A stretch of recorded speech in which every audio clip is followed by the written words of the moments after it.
not the first video you're gonna see with that setup or whatever, but this is actually the first video I'm filming this way, so I hope the angle is okay, that you can see me and that you enjoy the new setting. I have so much more space. I feel so much better about filming here. But yeah, wolves, it's time for a wrap up.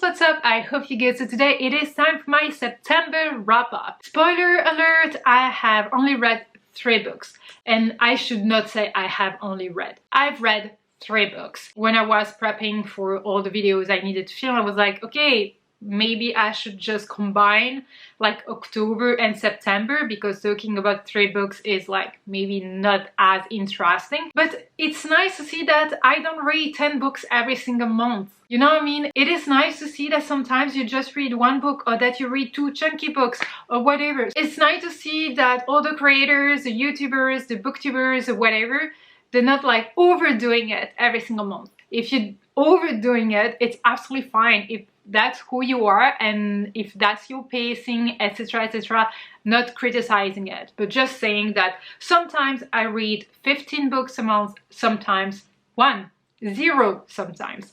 So I feel like doing this wrap up is important, because I want to remind you that it's not about the numbers, it's about the quality of the books, like how much you enjoy them, if you found some new favorites or whatever, and also how you felt. If you did read because you wanted to read, or maybe you didn't read anything because you felt like something else was more important than reading or whatever, that blah blah blah blah blah. Just wanted to say it's okay to read 3 books and to still make a video. You're still a reader, even if you read 1 book a month.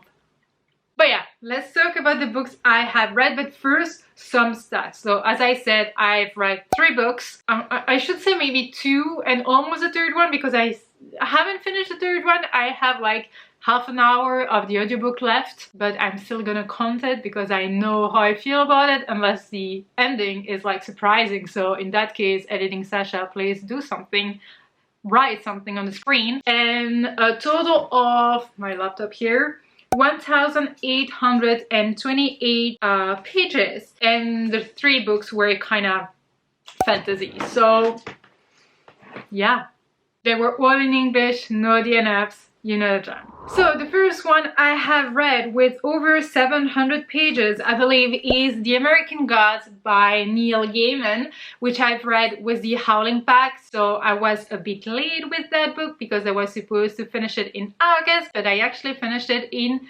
September. I give it 3 stars. So Neil Gaiman is one of my favorite storyteller. I'm not gonna say just writer. He's a storyteller, he's a master, he's brilliant, he's amazing. He's like a god in the writing world for me. And I love every single thing he has wrote. But I feel like this one was so different from everything that I have read written by him. And I was like surprised, like nor in a good way nor in a bad way. I was just like surprised how different it was. I still enjoyed it, but this one was very heavy, and it's not an easy read, not because very bad things or ugly things are happening, but because of the way it is written, about what it is written. And I feel like it's definitely an adult fantasy, urban fantasy. I mean, I don't even know how to categorize it exactly. This is a story of a guy who's gonna left prison, so he's gonna get out earlier than expected because apparently his wife just died. He takes a plane to go back home or whatever, and he meets a mystery man who is telling him that he's some kind of lost old American god or something. And apparently that guy knows everything about our main character. And that's where everything's gonna start. He's gonna discover American gods. But the American gods in this story are very interesting because they represent something in our society. It can be like time consuming, like sacrificing your time in order to just consume like TV and movies and shows and whatever. It could be about good things that are happening in a world, or bad things or whatever. It talks about what is currently happening, the good and the bad, in such an interesting way. So I feel like I missed some of it because I'm not American. I'm not from the USA. I don't know much about that country except from what we hear in the media, whatever.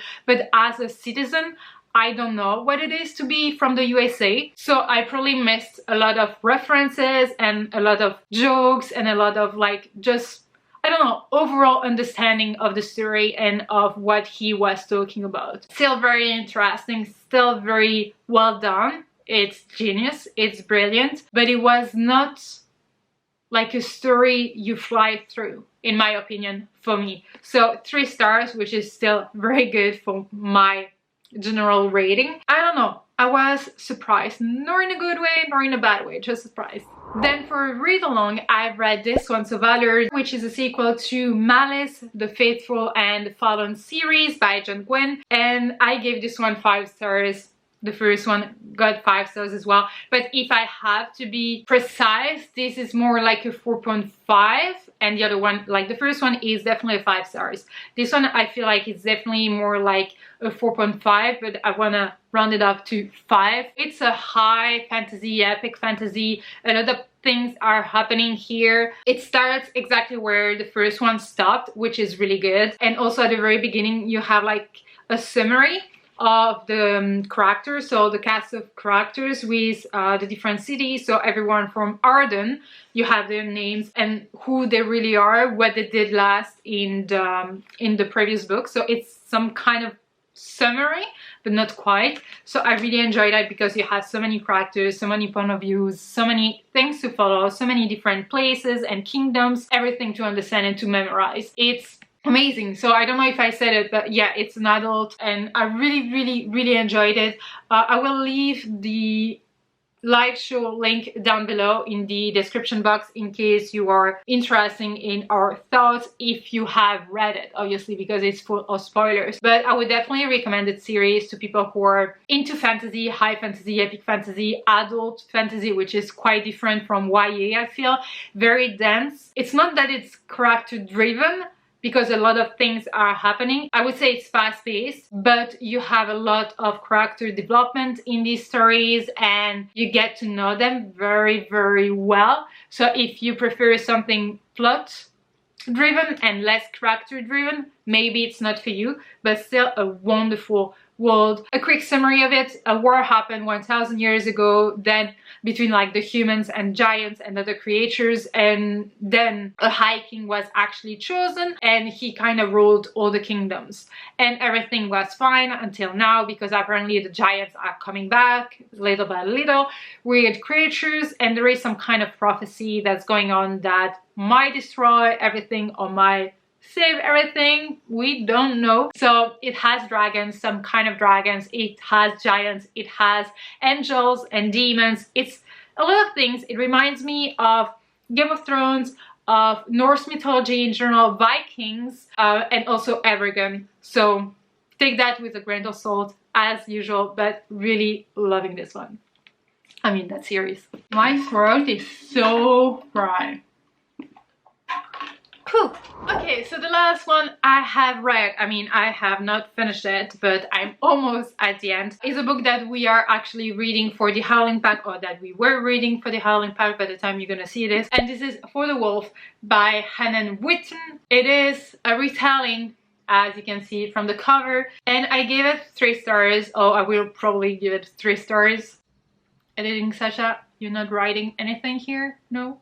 Okay, then it's a 3 stars. Something is bothering me with it. I don't know exactly what it is. I feel like it is the writing style, because I have no notion of the time that's passing by. It feels like a long time and then it's actually a few days, and when it feels like it's only one day, it's been like a full week or whatever. I have a problem with that, and also the writing style for me to take with a grain of salt, because I'm not an English speaker, native English speaker, whatever, doesn't make the interactions between the characters believable, if that makes any sense. It's too black, white, or whatever.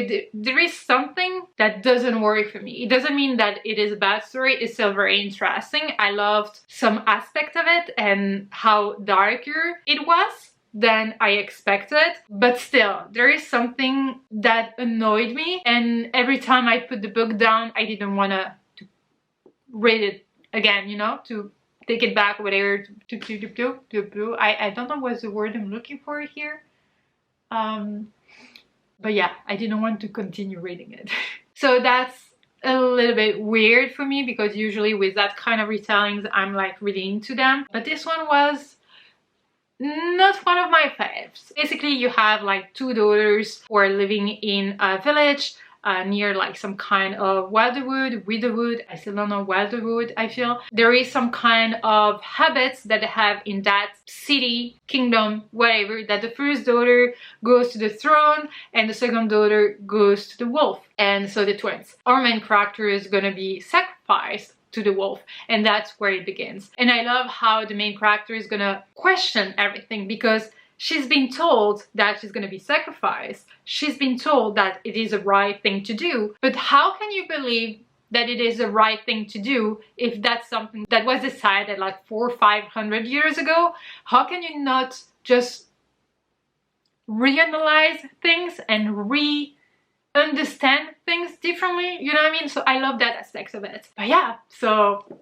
that's it. I don't have anything else to say. If you're interested in seeing what everyone was thinking about it, check the Discord for the Howling Pack. And yeah, this is so weird because I'm only talking about 3 books and I've taken so much time. So well, that's it for my September wrap up. Let me know if you have read any of them, or what was your favorite book of the month, your least favorite book of the month. But yeah, well, thank you so much for watching this video. I really hope you enjoyed it. If you did, give it a thumbs up. Don't forget to subscribe to be a part of the pack. Talk to me in the comment section as usual. And until next time, take care, wolves.